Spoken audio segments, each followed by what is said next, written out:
Hey, you cool cats and kittens. I'm Daniel, so we're going to be doing the week 10 quiz for Math 1045. So we'll get started. Let me cover this up. Okay, so number one, we're going to take what we're given here and write a couple sentences. So the power P produced by a windmill is a function of the diameter D of the windmill in meters and and speed V of the wind in meters per second. So P equals F of D and V. Power P is measured in kilowatts. So we're going to write a sentence interpreting P of 5 and V and be sure to include units. Okay, so there's no derivative or anything in this function, so we're not going to have any increase while increasing or while decreasing or anything like that. And we know that the diameter is going to be 5 meters because right here D is 5, and we know that V is going to be the speed of the wind in meters per second. So when the diameter of the windmill is 5 meters, because it gives us 5, and the speed of the wind is V meters per second, because they give us V, the power produced by the windmill is P kilowatts, because it's P of 5 and V, and P is measured in kilowatts. So because there's no derivative or anything like that, there's no increasing or decreasing in that problem, so that's pretty straightforward. All right, number 2. So number 2 gives us a contour graph, and you're kind of asked to match it to one of the equations here. So this one, there's really no mathematical way to do it other than kind of just guess and check. I think the trick here with this one is there's a lot of numbers in here that could go either way. So I would pick like a more difficult number that's still easy to plug in, but it won't get you just like 1 or -1, which could work for any of these. So I'm going to choose when x equals 3 and y equals 0. That's on this -9 curve here, and that seems like a pretty unique number to get. So we're going to kind of plug and chug here. So for the first one, x squared y minus y squared x. X is going to be 3, so that's 3 squared times 0 for y minus 0 for y squared times 3 for x.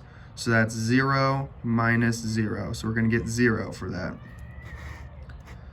On to the second one. So y squared x plus xy plus y squared.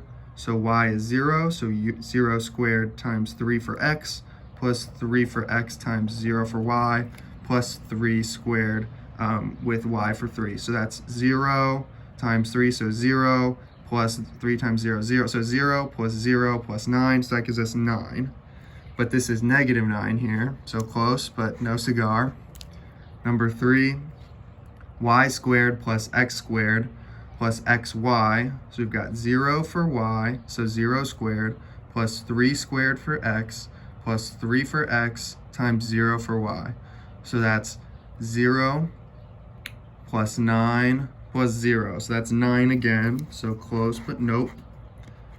All right, for this one, y squared minus xy minus x squared. So that's 0 for y, so 0 squared minus 3 times 0, 3 for x, 0 for y. So that's 0 minus 0, so we're at 0. And then x squared, x is 3, so -3 squared. 3 squared is 9. Add the negative, so you get 0 minus 0 minus 9, -9. So check on that one. Last one, x squared plus 2xy minus y. So 3 is x, 3 squared plus 2 times 0 for x times 3 for y minus 0 for y. So we've got 9 plus 0, the 0 cancels this out, minus 0. So that's just 9. So we had a couple positive 9s, but only one -9. D is our answer. All right, for number 3. So we're given this formula here with our 2 variables, and for A, all we're going to do here is they give us 1 variable, so we're just going to plug and chug again. So we're going to plug in 3 for x.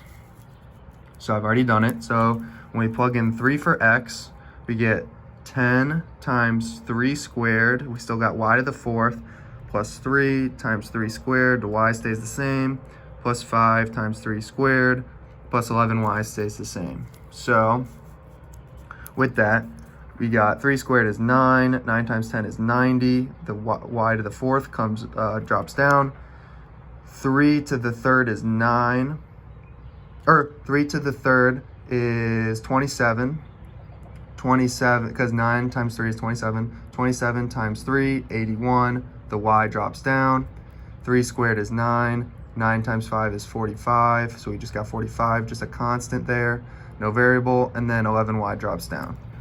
So our final answer, all I did, so you drop the 90, y to the fourth down. I combined 81 and 11y to make 92y, and then the 45 comes down.